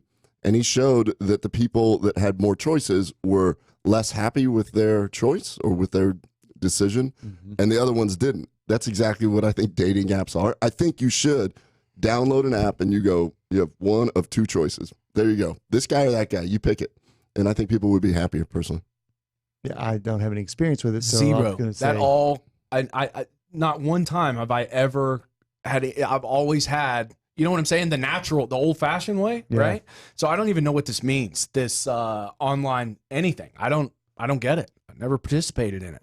Yeah. Oh, so you like the old way, like OkCupid or one of those, like the original apps. Like I see you in a bar, right? Yeah. And I say something funny, and then we dance, and then we have a beer, and that's it. The next weekend we go to a movie. It's like a real relationship. Yeah. Well, yeah. I mean, but I guess this is a real thing. Well, no. My point is how unhappy people are, and I think that because there's that FOMO, there's always this fear of something more. It'd be like if you could choose, if you're driving down and you have all these bulls to choose, you're like, would that bull make better, kids with this one and this one? That's an interesting concept. What if back before social media, if people think of everything you give up to put your profile on a dating app? I mean, not only do you have how you aesthetically look, but you begin to say your name or your first name, I assume. Sometimes, do they ever ask, if you dig a little bit deeper, what your occupation is, or at least what your hobbies are? But if you just had to wear a shirt that just said your name and then your hobbies and where you're from and then like what area you live in, and then you were in a bar and then you began to weed out people before you ever got to know them just based on what their hobbies were that were printed on their shirt, it would have made things. Just a dating shirt when you go into a bar. You would compare the hobbies of everybody in there and probably not be satisfied with the fact that you may not find somebody who likes team roping. And just because it wasn't listed on there. So the FOMO comes from, I'm looking at all this and I'm not seeing my 100% match here. Of these small biographical details. But they've done, there's a whole lot of evidence now. We are not becoming happier as a society. No. In fact, depression is huge, which is why I think things like psilocybin are going to make a big difference. Probably all these drugs and everything, probably just putting the phone down for a little bit is a great way to reconnect and reset, which is what I like about what you do as your hobby. You're with nature. You're interacting. That's awesome. Well, in the contrast is my 11-year-old son. I just turned 12. He's 12 years old now. But, he is so not interested in that aspect of my life. And when I was growing up, I would have killed because I didn't have it. You know what I mean? It was all indirect. It was adjacent to me. It was, the influence was all from my mom's side of the family. But it was, everybody had kind of moved past it. So when I got into it, I kind of got into it on my own. So I would have loved my dad to be involved in something like that. And my son, he's a baseball player. It's just not his thing. Yeah. He's just not, but he'll pick up that phone all day. You know what I mean? He'll be on that PlayStation all day. It's just completely different from my experience when I was growing up. Totally. Can you explain exactly? We're saying team roping. I've never watched it. I don't know. Just tell me what you do. Okay, so I'm on the head side, right? So it's set up this way. There's a chute in the middle where the cow is deployed, right? And on either side of that chute, there's a box. So the cow is deployed. It gets a head start, right? And then it's basically a horse race, right? So the guy on one side is responsible for roping the horns. The other guy is responsible on the other side for coming behind and roping the feet. And then you dally off to your saddle horn and kind of stretch tight for a split second. They drop a flag, and that's your time. So it's a timed event. Animal isn't hurt? Not at all. Not at all. Not at all. Yeah. So there's a lot of controversy surrounding what they call tie-down roping. Where they use calves, right? Where they flip them over. Yeah, yeah. So there's a lot of controversy in that, just the way it looks. I think team roping is a lot less shocking, but the bottom line is that there's all kinds of regulation and that kind of thing to make sure that the animals are taken care of. And I'm telling you this, those horses. If I get to come back as something, I want to be a high-end horse a performance horse of some. Nobody lives better than a high-performance horse. I had a friend's family that they bred, what are they called? Cutting horses? Big money. Big money. And they had stables that were just unbelievable. Nicer than your house. Yeah. No doubt. So that's your hobby. How did you end up in the industry that you're in now, being a pharmaceutical representative? So you left SFA. This is 99 you graduated. It's 2019. So what's going on? So the door to this industry was not open to me when I graduated. My first job out of school, the first job that I took was with a pager company. Okay. Dating myself. You guys remember pagers, right? Oh, yeah. So this is just before the technology of texting on your phone. Sure. So the pager had advanced to the point where that's how you would text, right? It had a keyboard on it and that kind of thing. So I would go business to business, go up and down floors of an office building in Fort Worth selling pagers, right? No kidding. Yeah, entry-level sales as entry-level sales can get. Did that for about 6 months, and then I got into the lumber industry. Still not eligible. So I've got 6 months of sales experience, right? And as I'm looking, I know I don't want to sell pagers, so I keeping the eye out for these pharmaceutical opportunities or medical sales opportunities that might present themselves. And they would have job fairs at a hotel, right? These big Eli Lilly companies, right? These enormous pharmaceutical, Merck, and all these guys would have these job fairs at a hotel. So I would show up in my suit, that kind of thing, and they'd hand you a sheet of paper that was like your application, and at the very top it said one of the requirements was your GPA, and then the other requirement was the amount of sales experience, professional sales experience that you had. And then a lot of them had a requirement for pharmaceutical sales experience. I'm like, man, how do you ever get a pharmaceutical experience if you don't ever give me a pharmaceutical job? Think how many industries are like that, though. I know. It's really bizarre. It's so hard to. I don't know. That's like I always try and. There's requirements at DHAT where you had to have had prior MA experience. That just about everybody that works for me, you hire the personality, train everything else. Well, and it's that was always my deal, right? Anytime I could get in front of people, you need me. Look how likable I am. What are you talking about? How could you not want me on that? You need me on that wall, right? Love that. I'm still saying that today. You know what? Right? Right now, one of those cattle is watching this show, going, "He's not that likable." ties me up all the time. I miss a lot. They're good, right? Yeah, they win a lot of the time. They're good. But anyway, so how it happened for me, it turns out that whatever industry you're in, and do you guys have any experience in construction? Whether it be in college, did you guys ever work for a construction company? Work for one? No. Worked for Legos for a bit. Does that count? Yeah. No, that does not count.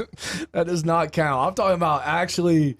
Some aspect of the building industry is extremely fickle industry. Oh, sure. So the highs are really high and the lows are really low. So I went into business with a friend of mine from high school that was building these retaining wall structures when the housing market was just crazy. And we did really well for about 10 years. And then the bottom fell out of the construction company. I'll never forget. I came back to work after the Thanksgiving break, and we had 6 months booked out. Mm-hmm. And one by one, that entire day, everyone called to cancel.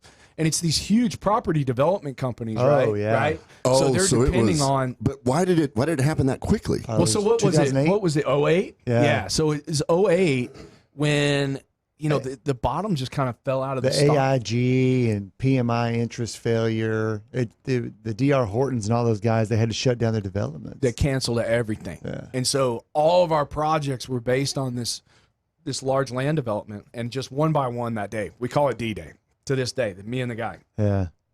So it basically shrunk the company down at that moment to where there wasn't enough for both of us, right? Mm-hmm. Well, at the time, I had a buddy that was a district manager at a pharmaceutical company, and he was leaving with the powers that be, the vice president. They were all leaving as a group and going to start doing one of these startups that you spoke of earlier, right? And and knowing what I know now, see, you don't know anything. You just want in. You just want somebody let me in, sure, right? Well, this guy had a position in North Texas where, I could work Denton, Flower Mound, Louisville, all these, my community, right? I'm a homeboy.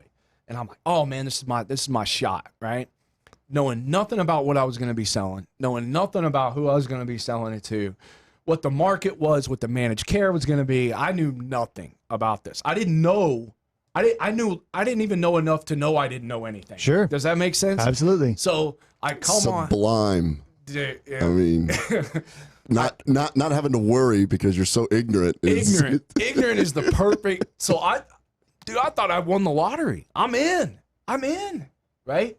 And so it turns out they took this very old medication. And when I say old, I'm talking about like Birth of America old medication, right? So you said you're going to be selling this, and you're like, it's a leech. Yeah. How do I sell this? I'm not kidding. It was almost that bad. And then so they took this new science, a delivery system that took this very old medication and made it once a day. That was the deal, right? Okay. So the very old medication, if you go to your pharmacy and you don't have any insurance at all, right? You go pay the cash price for it is $4. Okay. But you got to take it 3 times a day. Sure. Okay. With my medication, it's $150, but you only have to take it 1 time a day. That was the sale, right? 1 time a day versus 3 times a day. This delivery system, patient compliance, all this thing. The long and the short is the whole entire company lasted about 18 months. So my first experience in pharmaceuticals was 18 months of this extreme pressure to grow this startup. Sure. Right? Banging your head up against the wall. And then they fired everybody in 18 months. Oh, I just want to, I've tried to raise money for Atrantil, and I'm just trying to figure out what kind of people invested in this thing.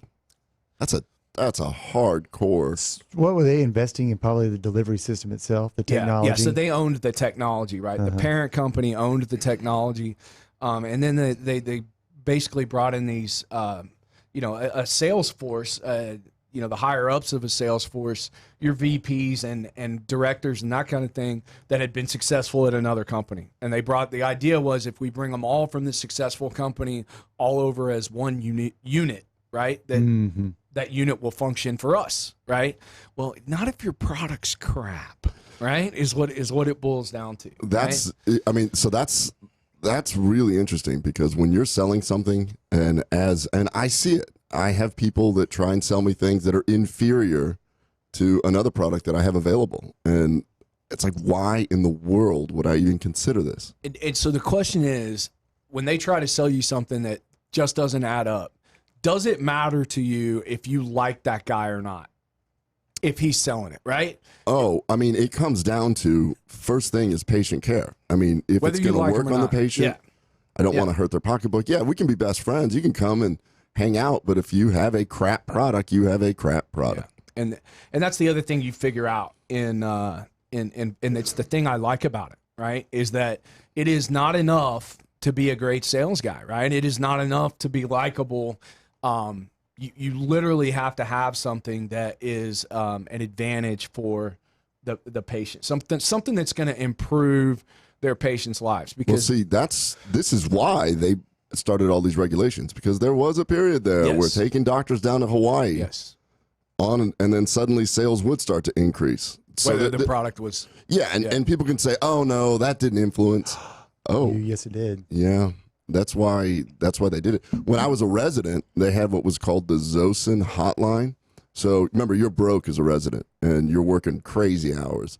You could call this number and a pizza would show up, no questions asked, from Pizza Hut or one of those places, Domino's. And it was the Zosin hotline. You would see, I mean, all of us had access to it. So you would order pizza before you'd get off so you can take it home and eat, because that was what you were going to eat. And you realize all of us use Zosin. All of us kept using Zosin after we got out, and probably still would if I was an inpatient hospitalist. I mean, you develop a habit. Yes. Somebody comes in with an infection, that's the antibiotic I'm going to use. Now, it was an effective antibiotic, but they created a habit in us, and that's a psychological thing that the pharma industry knows. Yeah, I mean, that is a Pavlovian response for you to just know that you want to use Zosin because it rewarded not only in helping the patient, but you got full. I mean, that's wild, but that's exactly how it was. But if you can establish a pattern in a trainee, it's really hard to unlearn that, because you're in a very vulnerable spot. You're in a teaching hospital, which is why they really don't allow reps in most teaching hospitals now. Yeah, not at all. Yeah, and it's a big battle for us because when you have a product that statistically or clinically is superior, right? That doesn't always matter because of that habit that you're talking about, right? They can even agree, yes, that product is better, right? But when it actually comes to writing it for the patient, it's just not top of mind, right? So they'll tell you all the time, man, just keep reminding me, right? And it really, habit is it's as big an obstacle as anything else we face. Well, so the world, I'm from medicine. When we launched Atrantil, that's what I thought we were going to do. I thought that we were going to have a rep. They would just walk out there and be like, look, we have this natural solution that has this data and it's really good. And we could not play in that sandbox at all. Couldn't compete with the lunches that were being brought, couldn't compete with the time in front of people where we have to educate. And we learned really quick that is not the way for us to change habits in gastroenterologists. And we realized that there were other audiences. Fortunately, we know that nutritionists were really open to hear new things, and functional medicine doctors. And we just started to find our niche. And now we're getting, because we stood a little test of time, 3-4 years, now we're starting to see the gastroenterologists go, oh, it does work. Yeah. Kind of had to reverse engineer the access. So I think that you hit on a really key point in what the role the pharmaceutical rep does play. And that is, you have to have the good ability to maintain solid relationships with folks, because even if you have the best message, if you can't be heard or tolerated with your presence, that message will never be heard by the physician or the intended target. For them to be educated, because make no mistake about it, like it, love it, hate it, doesn't matter. The pharmaceutical rep, oftentimes for an incredibly busy physician, is the first level of new or re-education in a new technology. It's gotten to the point that when people sit there and say, well, there's no science on CBD or there's no science on proanthocyanidins, No. I've got like 5,000 articles on my computer right now. There's no science on photobiomodulation. No, it's that nobody has shown up with a silver platter while you're taking 2 seconds to eat and go, oh, there's the science. Because nobody, I mean, you're not looking for the science unless you're doing research or doing a report or doing something like that. Well, that blazed by. I really want to get into some funny stories that Travis may have encountered. And you also. I might have something to add to the story. We could have a little bit of fun. But we could definitely do some comparative analysis on what it was like back in the day that I rolled into being a pharmaceutical rep versus what you've dealt with today. So anyhow, stick around last half hour with Travis Page. We'll be back here in just a moment. Gut Check Project, episode 18.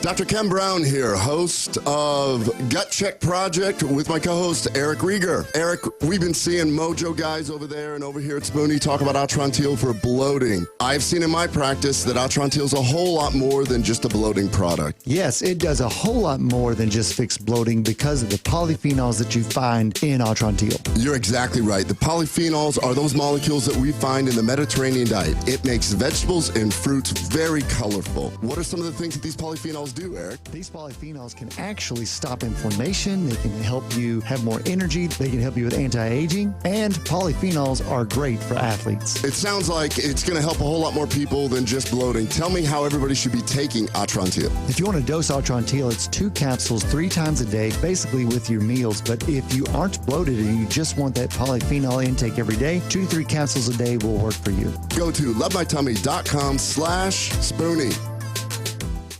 Dr. Ken Brown here, host of Gut Check Project with my co-host Eric Rieger. I've seen in my practice that Atrantil is a whole lot more than just a bloating product. Yes, it does a whole lot more than just fix bloating because of the polyphenols that you find in Atrantil. What are some of the things that these polyphenols do, Eric? These polyphenols can help you have more energy, and polyphenols are great for athletes. It sounds like it's going to help a whole lot more people than just bloating. Go to lovemytummy.com/Spoony. Are you tired of high cable TV rates? Sign up for Dish today and get a $500 bonus offer while supplies last. Plus, lock in your price for 2 years guaranteed. Call All-American Dish, your Dish authorized retailer now. 800-570-6630. 800-570-6630. That's 800-570-6630. Offers require credit qualification, 24-month commitment, early termination fee, and e-auto pay. Restrictions apply. Call for details.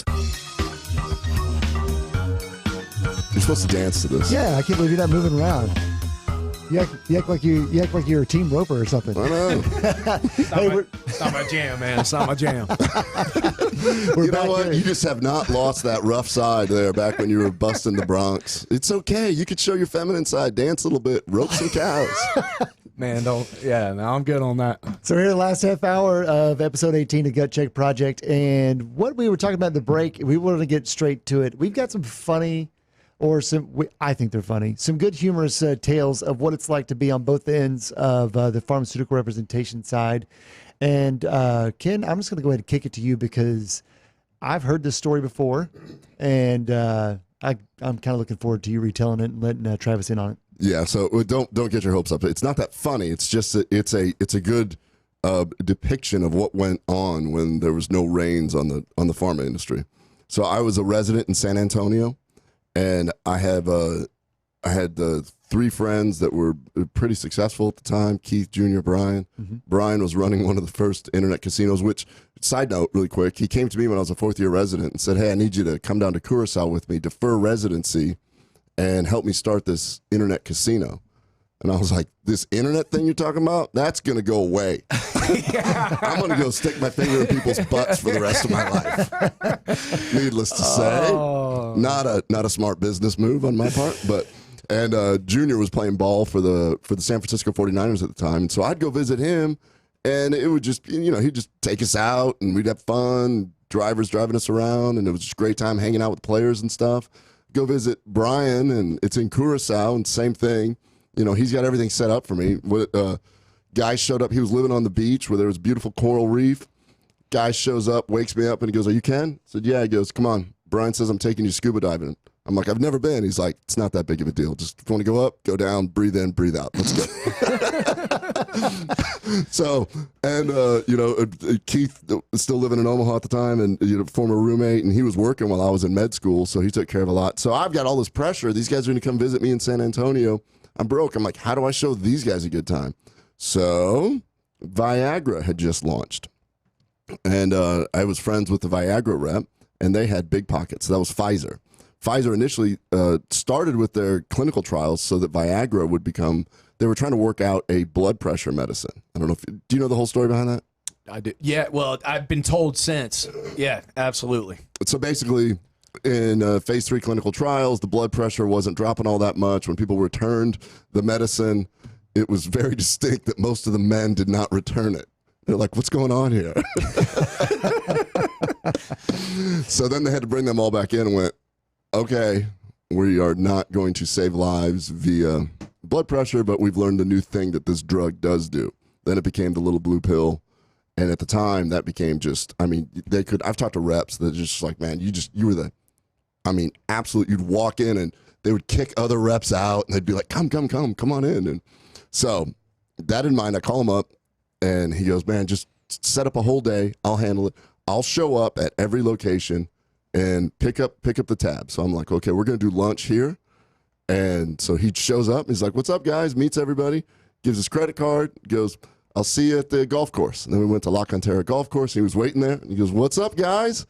Come on in. And just covers everything. He goes, give them all a few sleeves of balls, rentals, the whole 9 yards. We're going to put some drinks on the card now and just covered everything. And he goes, tell me when you guys are done. Where do you plan on having dinner? And I was like, I think we can go to Papacitos. He's like, all right, meet you there. So we play a whole round of golf. La Cantera is beautiful. And we had a great day. We eat at Papacitos. Then he shows up. And he's like, you guys have a good day? He goes, yeah. And it's thank you so much. Really appreciate it. Picks up the tab, the whole thing. Then goes out to his truck, comes back in, and gives all of us a case of Viagra. This was, I don't know, 20. Should it be probably 98, 99? Is that right? Yeah. It was a long time ago. I was still a resident. I wasn't a fellow yet. And so Junior, took a case of Viagra. You're young enough. You're just like, in fact, I got too many of the thing that this thing happens or causes. So I'm not a good candidate. Do you have like an antidote that does the opposite of that? Because that's what I need. I know.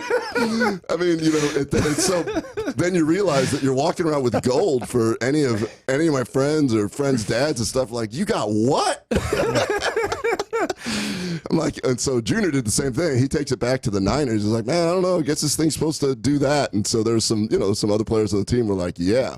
So we did that whole day, and we had so much fun, and we bonded. These are friends I've had since childhood, and to this day, it's referred to. Hey, remember that time we came to San Antonio and I got that Viagra? Like, yeah, we did a lot more than that, though. Right. But I think that's a great example of the liberties that drug reps had at that time. Oh, that's definitely before the Pharma Pact. Absolutely. That was initiated. I think it was 2001 or something like that, where basically the big pharma groups got together. And that's really at the very, I guess, the 25% mark or 30% mark of me working in the pharmaceutical industry too. And that's when things changed. So when I was a drug rep, I kind of fell into it. I wanted to get into research, and Sharing ended up bringing us on, and they ended up having to reallocate where we were because they were losing the patent on Claritin. So the idea of them paying for us to go into research, they were like, look, we don't really have a job for you there anymore, but if you'd like to be a drug rep. So then I talked to some people that had done it, and I said, I guess I can do that. The biggest selling point was, Eric, if you're living out here in Lubbock, the easiest thing, you just get up, you find a doctor to make friends with, and you take them to go play golf. At the time, I played a lot of golf. I was like, this is great. So basically, I was being paid to play golf. And the territory was huge, but I met a lot of different people, and I was calling on primary and family practice docs. They don't get a whole lot of attention by comparison to specialists. So at the time, it was really easy to begin to find somebody in each town.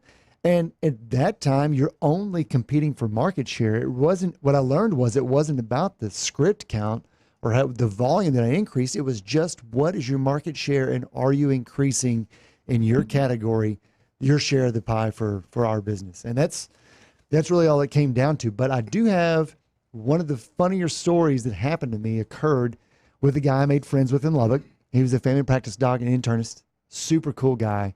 And I liked him a lot, and he was a great doc.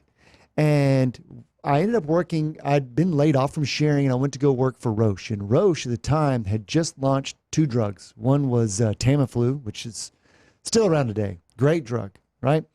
And the other one was Xenical. And you may recall it. The generic name for it at the time was Orlistat. And there's a small composite that's similar to it called Orlistat. Or I'm sorry, what is it? Orlistat. And anyway, they add it to Pringles. I can't remember what it's called.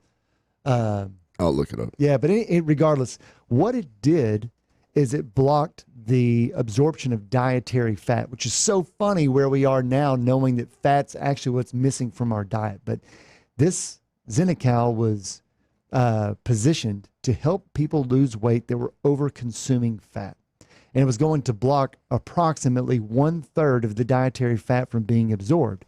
Now, knowing what we know now, that's danger written all over it. Olestra. Olestra. That's right. That's what's added to Pringles. So that's very similar to Orlistat. Well, regardless, we were pitched on this idea to take Xenical out to the masses and say, for your patients that want to lose weight, just add Xenical. Take it 3 times a day with your meals, and it will prevent the absorption of this high-calorie fat, and your patients will begin to lose weight. The problem was it wasn't covered by insurance, so it was running well over $100 a month, and that we weren't really trained that well on the side effects. Well, I go to the physician that I had made friends with there in Lubbock, and he said, you know what, I'll give it a try. And normally when I went in to see him, we'd go back to his office, we'd exchange jokes, laugh a little bit, and he was a busy doc, and he had to go on the rest of his day. Well, one day I walked in, probably about the 2nd or 3rd time I had reminded him about using Xenical. And as I walk in, he sees me, and he's like, oh, Eric, come here. Let me show you something. So I'm like, oh, cool. It's probably got a funny little story for me. And he said, hey, I used Xenical on some patients. I'm like, great. And he's like, sorta. It's sorta great. And he's like, when were you going to tell me about the ass oil? Whoa! Yeah. What a terrible sign. I know. And I realized oil. And I had never heard this compound word before, ass oil. So I'm like, I don't know. What is it? And he's like, cool. That's what I said. So then what happens is he says, I prescribed it, and he named off so-and-so. And I was like, yeah. And he said, so what? Was this a small enough town that you knew the person? No, I didn't know the person. He just threw out her first name. So he said, so I give it to her. And in Lubbock, there is a grocery store that actually carries Altrontil, United Market Street. He said, she is in United. She's just in the produce aisle, minding her own business, shopping away. And she took the Xenical. And, well, essentially, she thought she had a small little fart. Eric, you know what she did? I was like, I sharted. And I said, I don't know. And he goes, she blew ass oil all over her pants. Wait, she blew ass oil where? All over her pants. And I said, oh, she did? He goes, oh, yeah, she did. And he's laughing, you know, he's like, yeah. Now, what are you thinking? You're like, this is my drug. I've got no answers for this man.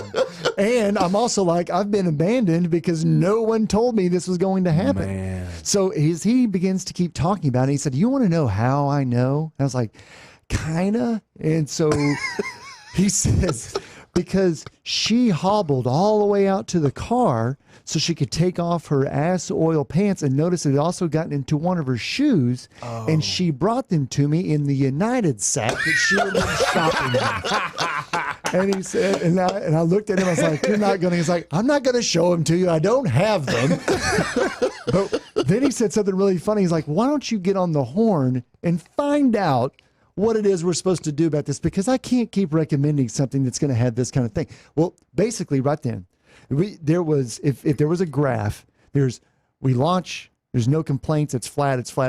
About 5 weeks after it launches, suddenly there's a spike and it's complaints. And then we got on a conference call. We got on a conference call with all of Roche, everybody who represented Xenical, and they said, don't worry, you need to instruct all of your physicians that their patients are not losing electrolytes, it's just fat. So I immediately was like, we're supposed to go back and tell these people it's okay if they blow it out their bottom? Could you imagine? I just immediately played out the scenario of, okay, I'm eating, I don't know, in a pizza place, and all of a sudden I blow out oil. I'm going to be like, never you mind. This is not diarrhea. Nothing to see here. Nothing to see here. I'm losing weight. You are sick. That is weight loss all over this chair. I'm getting healthy, and you're making fun of me. So regardless, that was a really odd scenario. And then later on, they basically had to recant their approach with all of that. Well, what's hilarious about that is I was telling you I was going to try and find the name of the product that they switched from the drug that the food industry decided, all right, if you guys aren't going to use it, we're going to use it. Yeah. We'll make fat-free Pringles. And so I Googled it, and the first thing that comes up is fat-free Pringles equals anal leakage. Next one. A very disgusting review of Pringles fat-free potato chips. These gut-wrenching Olestra chips are awful. Like you Google it. Well, the crazy thing is now what we know about fat and the weight gain in America is once we stopped eating fat. I mean, there's a well-known graph that when butter consumption went down and margarine was created, people began to get heavier. We weren't supposed to be blocking fat anyway.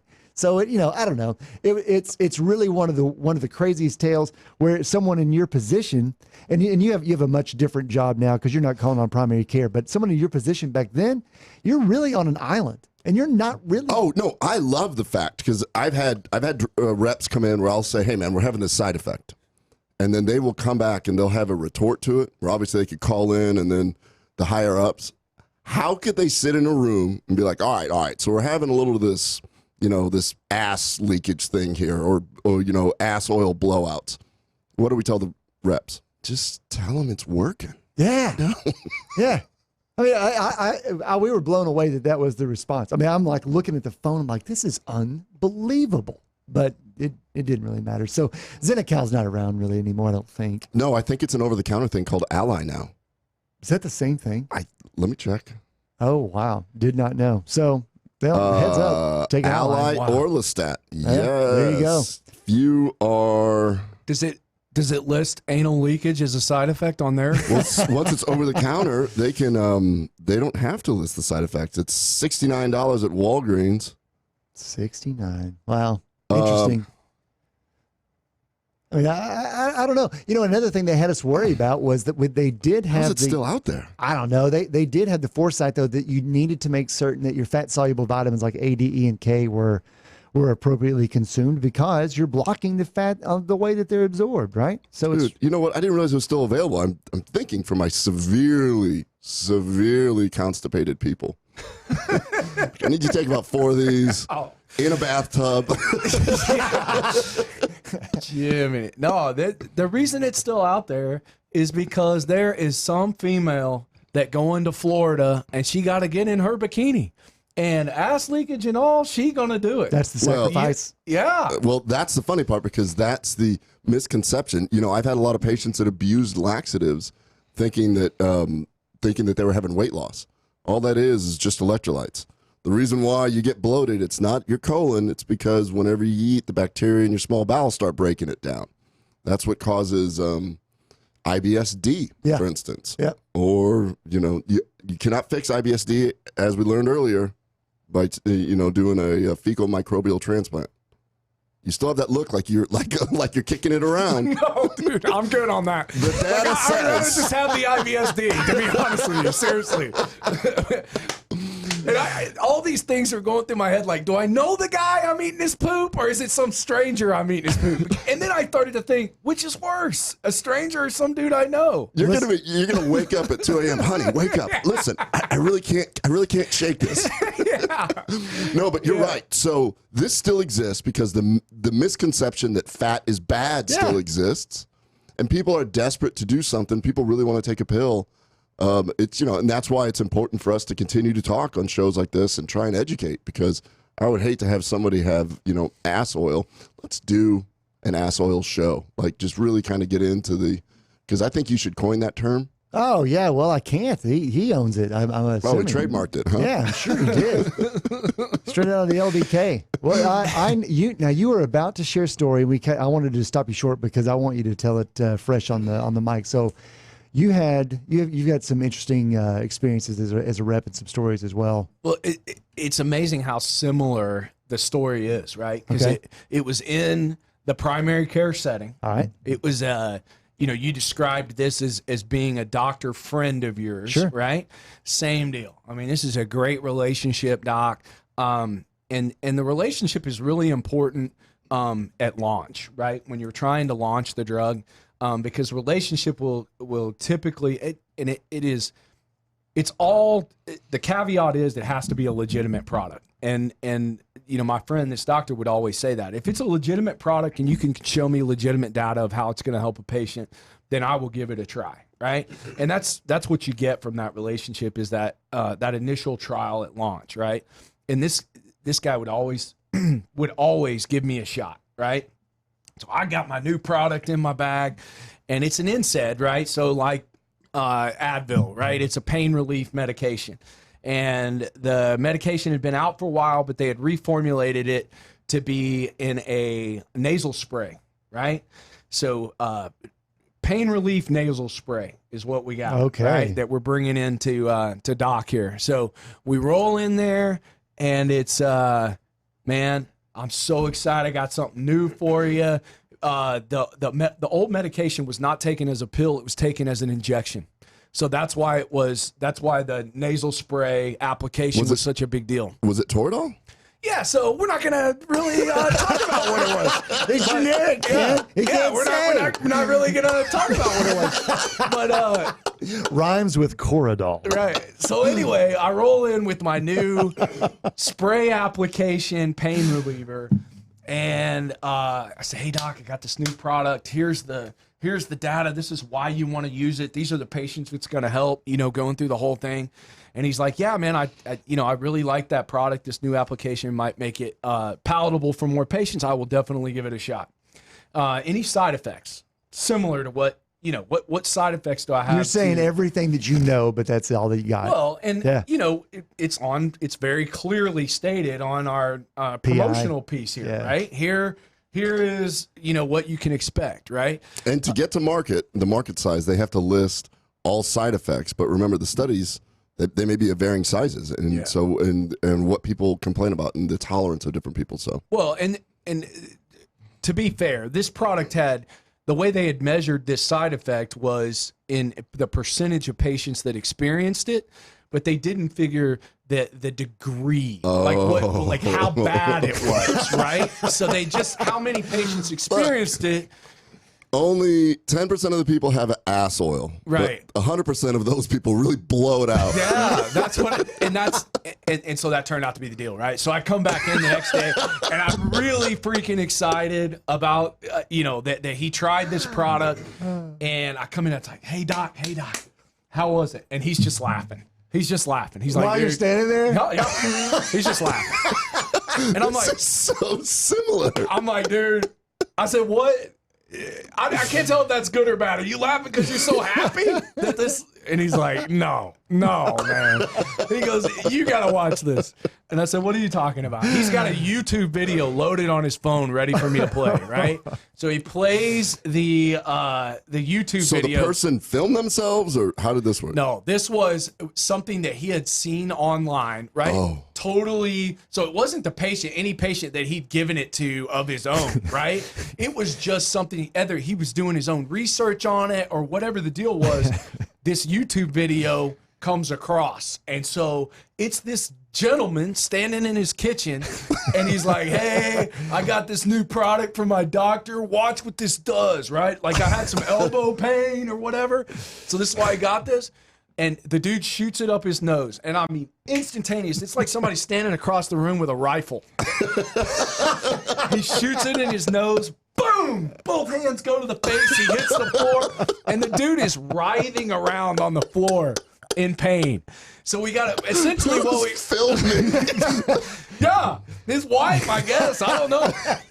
But essentially, we have a pain reliever that causes more pain than what you initially had that made you take it in the first place. That is so brilliant. Yeah. No, but we want to know, while you were on the ground, did your elbow hurt? Yeah, that's really you forgot all about that elbow, so it works. It's effective, right? Yeah. I wonder how many different stories like that are out there. That is crazy. I don't know. You know what? Here's another funny story that I had is I briefly worked for another company. And just like you mentioned, I think earlier that to be someone who is experienced in the pharmaceutical industry, you got to grow some tough skin on how long your tenure is going to be with any particular company, because they get acquired, they merge, layoffs occur whenever people lose patents. There's all kinds of different things. So I had to move to yet another company. There's I'm sorry to interrupt, but there's a lot of illogical moves that take place. Like, I've had managers that one lives in Fort Worth, one lives here.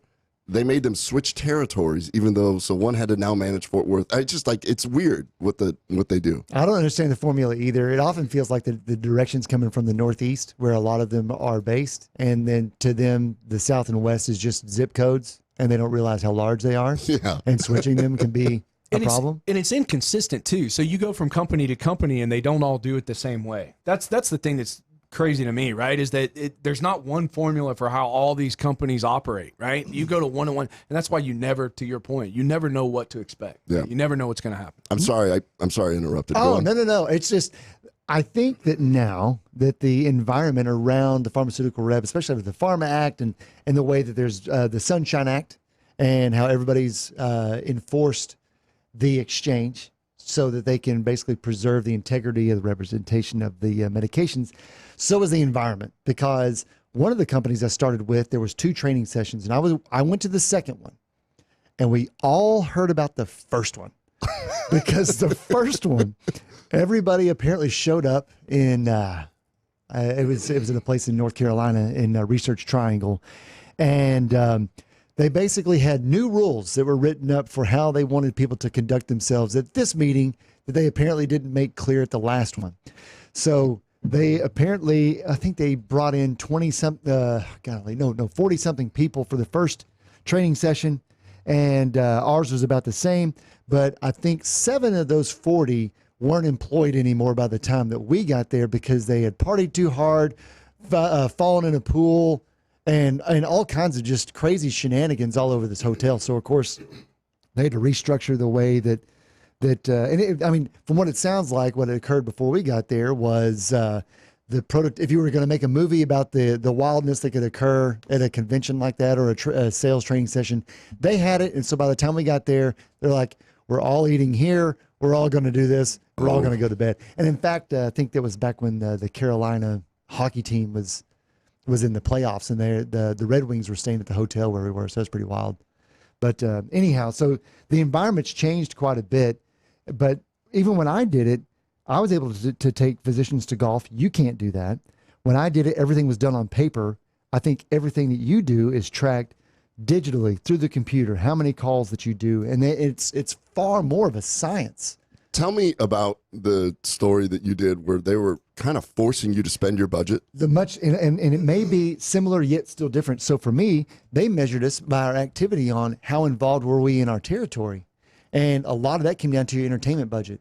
You had a budget, and you would think when you first got that meant, okay, this is my maximum number to spend. But that's not the game. The game was, if you're not spending that budget and asking to spend a little bit more, you're probably not working hard enough. Well, my territory is rural, and my market share at that time was great, and I really didn't have anywhere to do it to spend the money. But I got a call from my manager, like, Eric, they noticed that you're not spending everything in every month, at least this quarter. Can you make up or whatever? And I said, you know what, that's ridiculous. So I just started going and buying tons of hamburgers, and I would go to the east side of Wichita Falls and hand them out to people who couldn't afford food.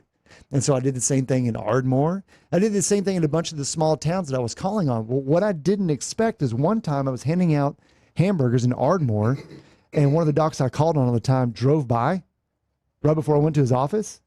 And I went and I saw him. He's like, were you handing out all those burgers? And I was like, yeah. He's like, what are you doing that for? And I told him why I did it. And he said, that's the best use of a budget I've ever seen. Isn't that awesome? And then he moved. He didn't change classifications. He was already using a particular type of medication that was just our competitor, but he moved over to using our stuff simply because I was using our budget to give to people who couldn't afford food. Dude, I mean, quite honestly, I do that. I realize that my staff gets to enjoy when companies come in and bring us lunch, and it's kind of a little pick-me-up for the staff. But, man, if it's just me and the staff didn't enjoy it so much, I'd be like, look, just donate the money. Tell me what you donated, and we'll sit down and talk. Yeah. Because I get a little, come on, man. I called a guy up to take my 3 buddies out for a whole day. I'm living in a glass house. But as we age, we realize, wow, it's really, you just start realizing that it comes back to a lot of people can't afford this stuff. You feel a little weird. But then the flip side of it, that's a way to get some samples where we can then give it to people that can't afford it at all. It's like the hamburger thing. If you need this drug, the only way that I'm going to get it is by having somebody come to my office. I sign for it. And I can help somebody out that way also. And, some of the cost of it is cooked into that. We only got 30 seconds left. So, Travis, what are your parting words of wisdom? No, I thanks for having me, guys. This has been a blast. This is fun. You guys have a good time here, right? This is great. I hope you guys keep doing it. This is the first time we've laughed on the show. Man, I sat in there for 30 minutes. All y'all did was laugh. Although I think we had a couple firsts on show 18. We'll title this one Ass Oil. Yeah. Episode 18. I love it. Yeah, no doubt. I love it. Hey, be sure to like and share Gut Check Project. Go to YouTube, search for Gut Check Project, and then go to gutcheckproject.com. Let us know that you shared. We will see y'all episode 19. Have a great day. Take care, everybody.